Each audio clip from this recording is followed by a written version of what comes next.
ও ইয়ার, এত রাতে এরকম দুর্যোগের মধ্যে ভিজে ভূত হয়ে কাকে খুঁজছেন?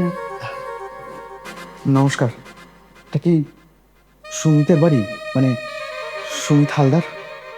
হ্যাঁ, আমি ওর ওয়াইফ, কিন্তু ও তো অফিসিয়াল কাজে কলকাতার বাইরে গেছে, ফিরতে 2 দিন লাগবে।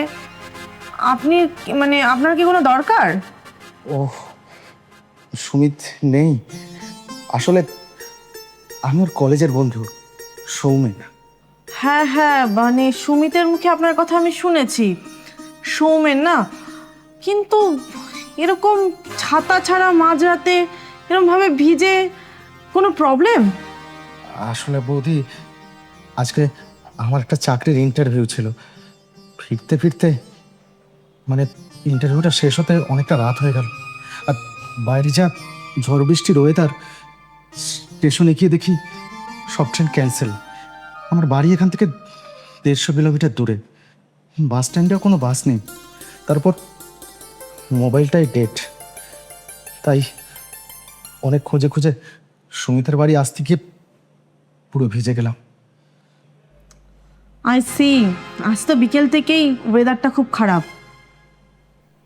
কিন্তু ভেবেছিলাম যে সুমিতের বাড়িতে মানে ওর বাড়িতে রাতটুকু আশ্রয় নেব, কিন্তু ও যখন নেই তাহলে আমাকে স্টেশনেই ফিরে যেতে হবে। ঠিক আছে। আরে শুনুন, জাস্ট আ মিনিট। এই মাঝরাতে এরকম ভিজে জামা কাপড়ে স্টেশনে যাওয়ার ভুলটা করবেন না, ঠান্ডায় শরীর খারাপ করবে। আপনি সুমিতার ফ্রেন্ড, মানে তো আমাদের গেস্ট।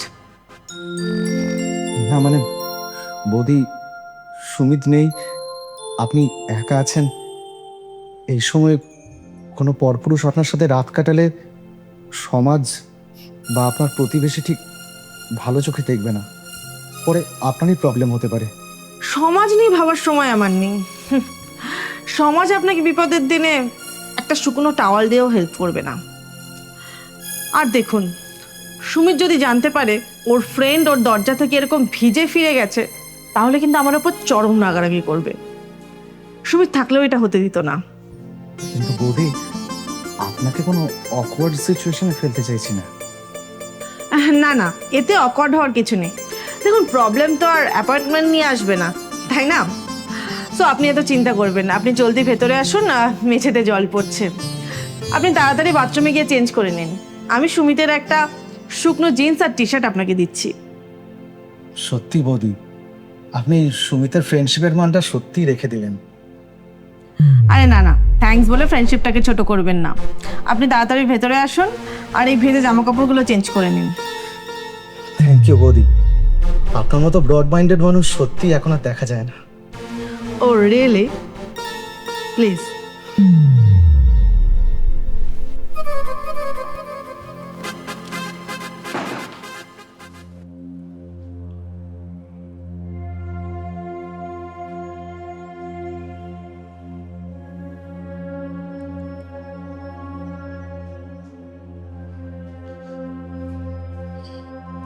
আসুন, বসুন। Thank you. বাহ, সুমিতের টি শার্টটায় আপনাকে ওর থেকেও বেশি ভালো লাগছে। আসলে ওর তো ভরি হয়ে গেছে, আপনার বডি বেশ ফিট। না মানে ওই হয়ে গেছে আর কি। জামা কাপড়গুলো দেওয়ার জন্য থ্যাংক ইউ বৌদি, সত্যি খুব আরাম লাগছে। তা শুধু পোশাকে আরাম লাগলে হবে? ভেতরে যে কাঁপুনিটা দিচ্ছে ঠান্ডায়, সেটারও তো কিছু করতে হবে।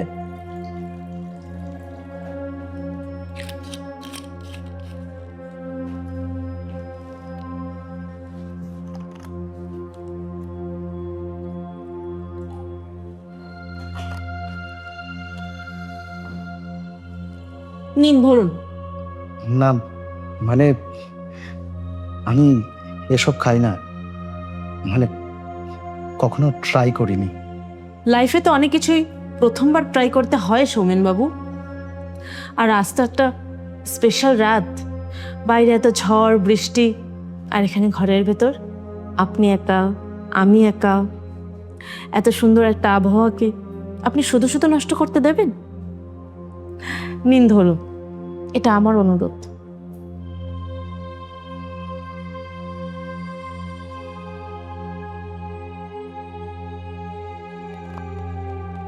ঠিক আছে, আপনি যখন এত করে বলছেন।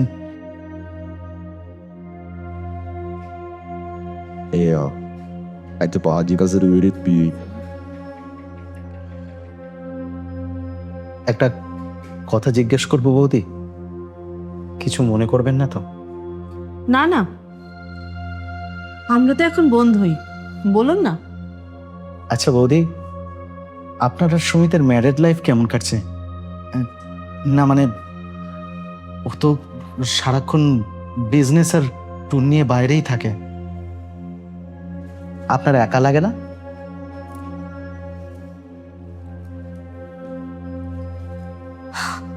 ওই কাটছে একরকম।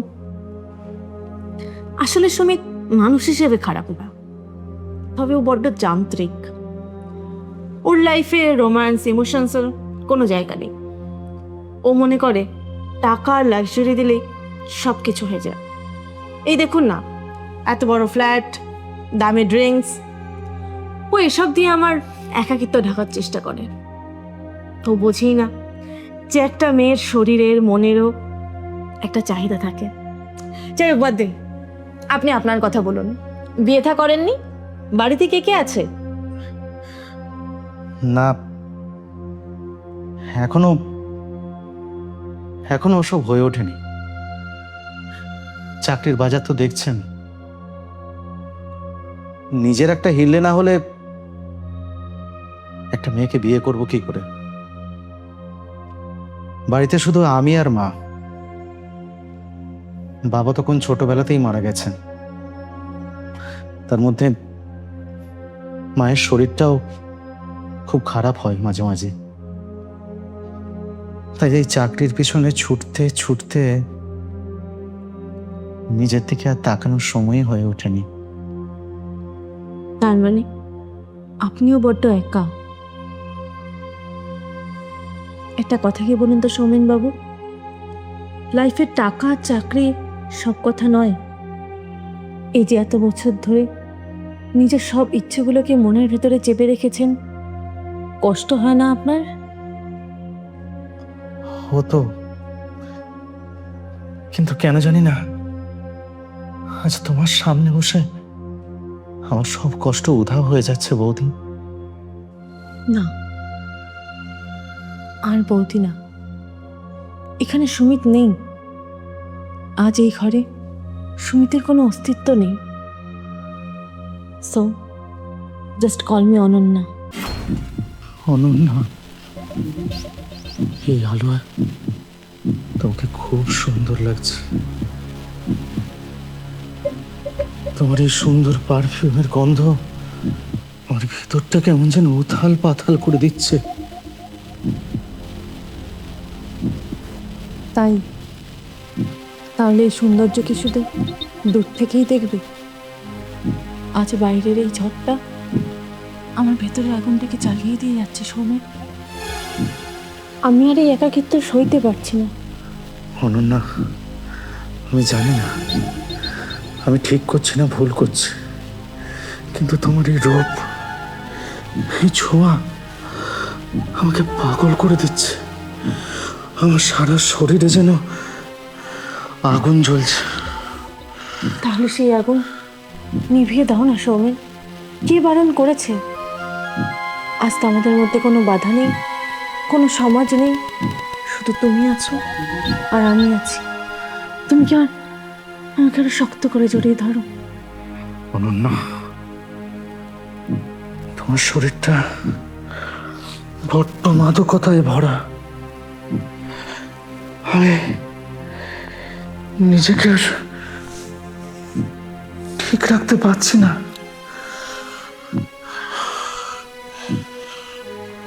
সৌমেন, আমাকে আজ তুমি ছিঁড়ে খাও। আজ রাত শুধু আমাদের। আমার সব কিছু তুমি কেড়ে নাও।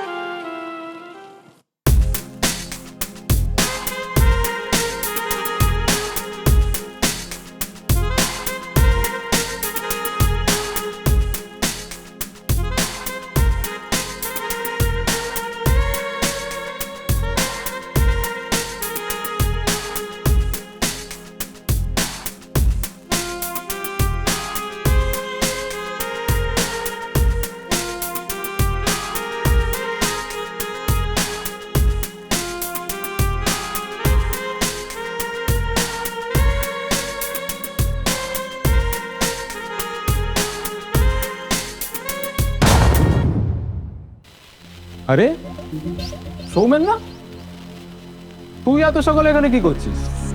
সুমিত, তুই তুই তো কলকাতার বাইরে গিয়েছিলি, দুদিন পর ফিরবি। কলকাতা?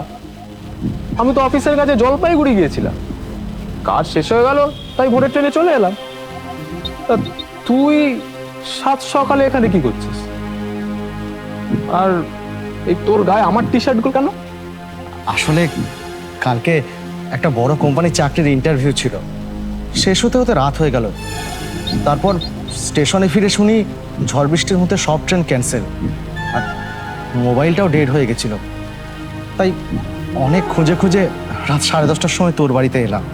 ও আচ্ছা আচ্ছা আচ্ছা।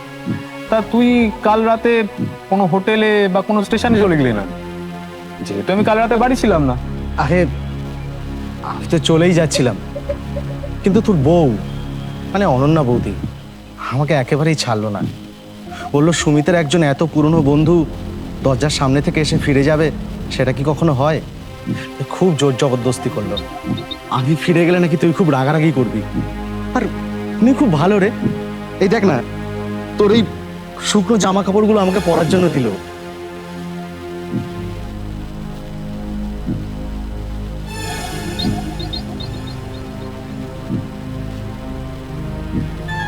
মন করছিস কেন?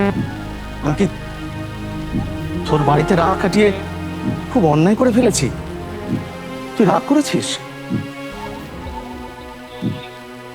সৌমেন, তুই কাল রাতে কার সাথে ছিলি বললি? কি কথা বলছিস তুই? কেন, তোর ওয়াইফ অনন্যা কাল রাতে তো একাই ছিল ফ্ল্যাটে। আমরা সারা রাত কত গল্প করলাম, ও নিজের একাকিত্বের কথা বললো। কেন রে, কি হয়েছে? সৌমেন, তুই কি পাগল হয়ে গেছিস নাকি আমার সাথে আর কি করছিস? অনন্যা, অনন্যা তোকে জামা কাপড় দিয়েছে, অনন্যা তোকে আশ্রয় দিয়েছে। হ্যাঁ রে, আমি মিথ্যে বলবো কেন? অনন্যা কালকে ঘরেই ছিল। অনন্যা আর কোথাও নেই, এই ঘরেতেও নেই। এরকমই একটা ঝড় বৃষ্টির রাতে অনন্যা ছাদ থেকে ঝাঁপ দিয়ে আত্মহত্যা করেছে। তারপর থেকে এই ফ্ল্যাটটা তালাবন্ধই থাকে। আমি আর আসি না এখানে, আমি আর আসি না। কি বলছিস তুই? এটা অসম্ভব। অনন্যা কালকে এই বাড়িতে ছিল, আমরা দুজনে সারা রাতে পাশাপাশি বসে গল্প করেছি, একসাথে ওয়াইন খেয়েছি, আমাকে শুনেছে। আমরা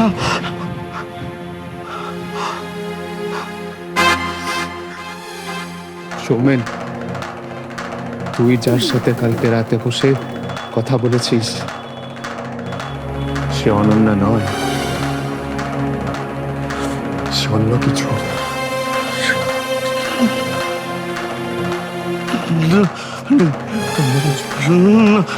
সৌমেন, আমাদের গল্পটা তো কেবল শুরু হলো। এত তাড়াতাড়ি চলে যাচ্ছ কেন? আমি যে তোমার জন্য অপেক্ষা করছি।